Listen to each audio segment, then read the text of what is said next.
যারা আমাদের আহত যোদ্ধা রয়েছেন তাদের এই রক্তের বিচারগুলো দৃশ্যমান না দেখি, দেখবেন শেখ হাসিনার বক্তব্য দেওয়া লাগবে না, আমরা শহীদ পরিবার কিংবা আহতদেরকে সাথে নিয়ে হয়তোবা এরকম রাস্তায় আমাদেরকে নিয়ে নেমে যেতে হবে এরকম একটা দৃশ্যমান বিচারের জন্য।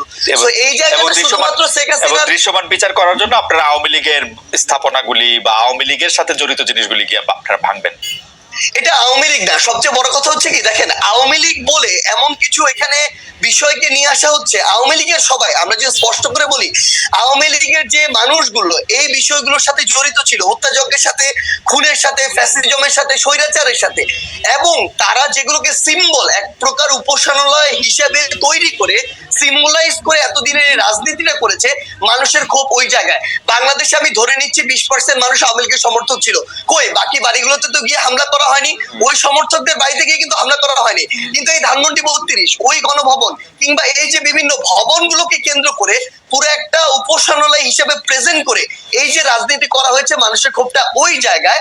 এবং এটা স্পেসিফিক ভাবে দল হিসেবে আওয়ামী লীগ নয়, বরং স্পেসিফিক ভাবে কিছু প্রতিষ্ঠান বা উপাদান যেগুলোকে সামনে রেখে এতদিন আওয়ামী লীগ এই অত্যাচার নিপীড়নের রাজনীতিটা করেছে। ওকে, জনাব সাদ্দাত আলম, আপনি যে বিচার না হওয়ার কথা, যারা এর জন্য দায়ী সেটা না হওয়ার কথা, সেটা আপনি বলেন। আমি মনে করি বাংলাদেশে জুলাই আগস্টে বা তার আগে যতগুলি রাজনৈতিক হত্যাকাণ্ড হয়েছে, যতগুলি রকম পুলিশ গুলি চালিয়েছে, নিবর্তনমূলক যত রকম কাজ করেছে, সেটা সরকার প্রধান, সেটা এককভাবে তাকে দায়ী করা উচিত, অন্তত প্রথম জায়গায় তাকে রাখা উচিত।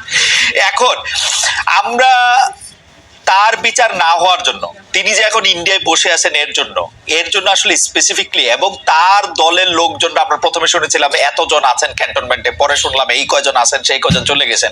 আমরা তো আপনাদেরকে এইটার বিচার দাবি করতে কখনো শুনি না, যে কেন মানে ওরা চলে গেল, কেন ওদের নামে একটা স্পেসিফিক মামলা করা হইলো না, কি শেখ হাসিনাকে যে বিদেশে চলে যেতে দেওয়া হইলো পদত্যাগের পরে, এর জন্য কি আপনারা সেনাবাহিনীকে বা কাউকে আসলে দায়ী মনে করেন কিনা? আপনারা যে বিচারের কথা বলছেন, দেখেন দুইটা বড় বিষয় সার্জিস।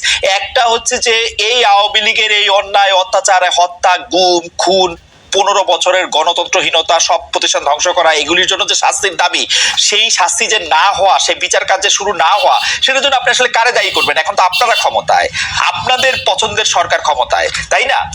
দ্বিতীয় কথা হচ্ছে যে এই জুলাই আগস্টে যারা শহীদ হয়েছেন, সেই শহীদদের মধ্যে থেকে যারা আহত হয়েছেন, তাদের চিকিৎসার জন্য, তাদের শহীদের তাদের টাকা পয়সা দেওয়ার জন্য যে সরকারের, আমি কোট আনকোট ব্যর্থতা বলতেছি, সেইটার জন্য আপনি আসলে কাকে দায়ী করবেন? আপনি নিজেও আপনি দেখেন যে জুলাই স্মৃতি ফাউন্ডেশনের সাধারণ সম্পাদকের দায়িত্বে আপনি আর থাকলেন না। কারণ হচ্ছে যে এই পুরো ব্যাপারটা যদি আপনি বলেন, যেই দুইটা বিষয় নিয়ে আপনি আসলে দায়ী করছেন, যে আওয়ামী লীগের বিচার হচ্ছে না, শহীদদের বা আহতদের পাচ্ছে না, তার জন্য আপনি দায়ীটা করবেন কারে আসলে?